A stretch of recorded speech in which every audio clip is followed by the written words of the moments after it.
Hey, I'm Matt, and welcome to my analysis of the Quantum Leap Season 5 Saga Cell and opening credits. Now, for previous videos like this, what I've been doing is presenting a split screen between the Blu-ray versions and my own remastered versions. But while I was putting that together for Season 5, I noticed so many oddities, I thought it'd be really interesting to present a video dissecting all of it. So we're going to start off with the Saga Cell. That's actually the much simpler part of this. As usual, we've got the Blu-rays on the left-hand side, and on the right-hand side of the screen, I've gone back to the original episode so that I can drop in higher quality material. There are a few exceptions to this. The opening shot of the mountain, whenever it appears in Lee Harvey Oswald, there is a caption across the bottom, so I wasn't able to use that. So that is just taken as raw from the Lee Harvey Oswald Saga Cell. The first leap out that we see, which is effectively footage from Genesis, that has a leap effect added that was added for the Saga Cell as it appeared in Seasons 3 and 4. So I've taken that from its earliest possible appearance, which is in the Blu-ray release of Another Mother. There's a couple of clips of Sam spinning round to face a mirror from Double Identity. The first of the two shots in that sequence is actually extended by a few frames when you compare it to Double Identity, so I couldn't lift it from there. And that was the case when this clip appeared in the Seasons 3 and 4 Saga Cells as well. So what I've done is taken that clip from the Saga Cell from the Leap Home, which is where it first appeared. There's quite an iconic shot of Sam and Al walking along the beach, which was filmed for Leaping of the Shrew, but wasn't actually in the finished episode. So again, this is taken from the Lee Harvey Oswald Saga Cell. And one other thing that's worth noting is there's a clip of Sam running out of the imaging chamber, which if you've only ever seen on DVD or Blu-ray, you'll remember is very, very tinted blue.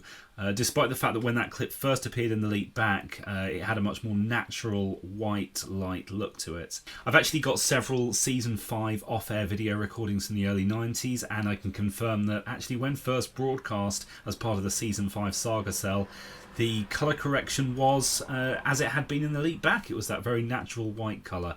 So I've resisted the temptation to make it blue as per the DVD and Blu-ray. But if you're very familiar with the home media versions, that may just look a little bit odd.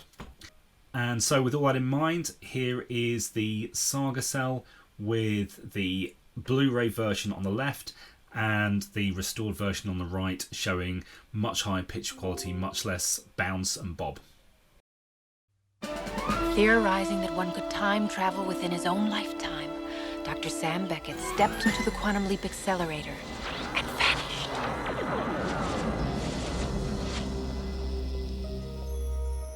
He awoke to find himself trapped in the past, facing mirror images that were not his own, and driven by an unknown force to change history for the better. His only guide on this journey is Al, an observer from his own time, who appears in the form of a hologram that only Sam can see and hear. And so Dr. Beckett finds himself leaping from life to life, striving to put right what once went wrong, and hoping each time that his next leap will be the leap home. One other thing that's interesting about the Saga Cell is that when it was very first broadcast, Lee Harvey Oswald had a slightly different edit to the Saga Cell as it appeared from Leaping of the Shrew up to Memphis Melody. I've got some clips from it here just to show the differences. The shot of Al waving his arms around in Starcross goes on a little bit longer, so his right hand actually raises up a bit higher, and then the next few shots are all shown in reverse order. Now, when Season 5 was repeated or released on DVD or Blu-ray, the Season 5 Saga Cell has always been standardised so that Lee Harvey Oswald's specific ordering of the clips hasn't been seen since that first broadcast. And now on to the opening credits themselves. One of the most well-known issues with the opening credits is that on all the repeats, the DVDs, the Blu-rays, the soundtrack is slightly out of sync when compared to the visuals. So there's a little comparison video here showing on the left how it was originally broadcast, which is nicely synchronized, and then on the right how that compares to the DVD and Blu-ray version, which is all over the place. Basically half of the first clip of The Flight Through the Clouds is missing from the DVD and Blu-ray version, and what happens is at the end everything catches up and resynchronizes by having the music running off over a couple of seconds of blackness.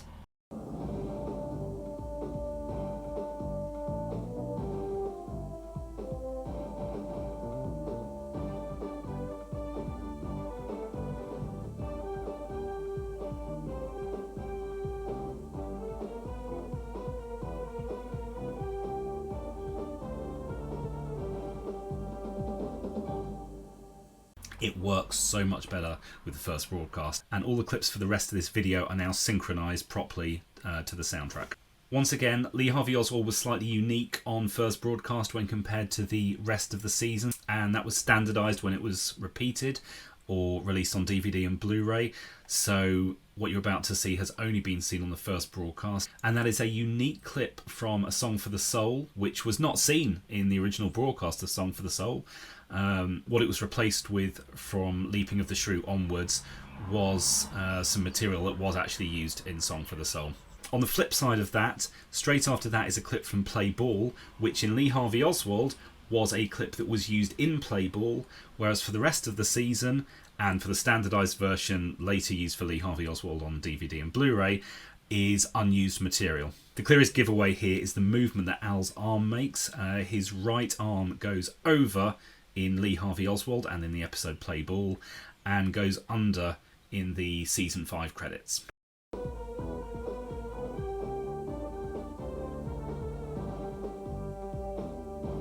Here's where it starts to get a little bit tricky though, because apart from the bits I've mentioned, the Lee Harvey Oswald opening credits and the general Season 5 opening credits match exactly. But do you know what doesn't match exactly? The version that's on DVD and Blu-ray.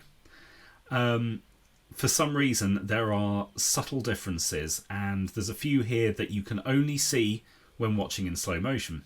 First of all is the turn that Sam and Magic make to the camera, where the turn starts slightly earlier in the original broadcast and then later in all the versions on DVD and Blu-ray.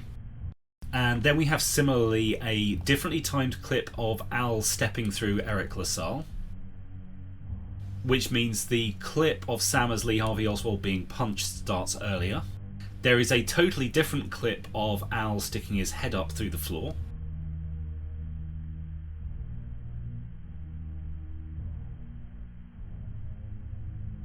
The Play Ball clip starts slightly earlier.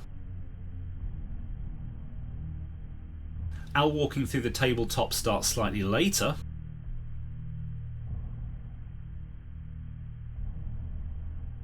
Sam leaping out of stand-up starts slightly earlier. And there's a totally different clip from Starlight Starbright. When Season 5 was first broadcast, the clip used was one from In Episode. When it was released on DVD and Blu-ray, it was replaced with an alternate take.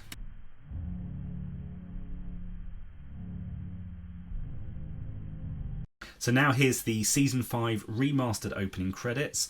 As usual, Blu-ray on the left, remastered version on the right, so you can see the more stable picture. The flyby of the logo and all the other graphics are taken from the opening credits of Honeymoon Express, just for the highest possible quality. There's a couple of exceptions to that, where there's captions throughout. Everything is synchronized to the music correctly. The one part where it does lose synchronization slightly is halfway through, for that bit that we've just looked at, where the original broadcast was slightly differently timed to the Blu-rays and DVDs. What I've done is match to the original broadcast, so there's some slight glitches there, but they are intentional glitches. And aside from that, there's captions throughout explaining anything specific.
And so now we have the fully remastered version of the Season 5 Saga cell and opening credits as used from Leaping of the Shrew up to Memphis Melody. There was no Saga cell used in the Trilogy Part 3 repeat version, nor in Mirror Image. Theorizing that one could time travel within his own lifetime, Dr. Sam Beckett stepped into the Quantum Leap accelerator and vanished.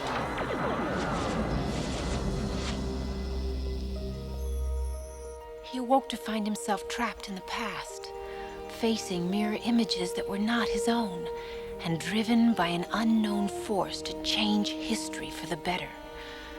His only guide on this journey is Al, an observer from his own time, who appears in the form of a hologram that only Sam can see and hear. And so Dr. Beckett finds himself leaping from life to life, striving to put right what once went wrong, and hoping each time that his next leap will be the leap home.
Thanks for watching, and if you enjoyed that, please like and subscribe.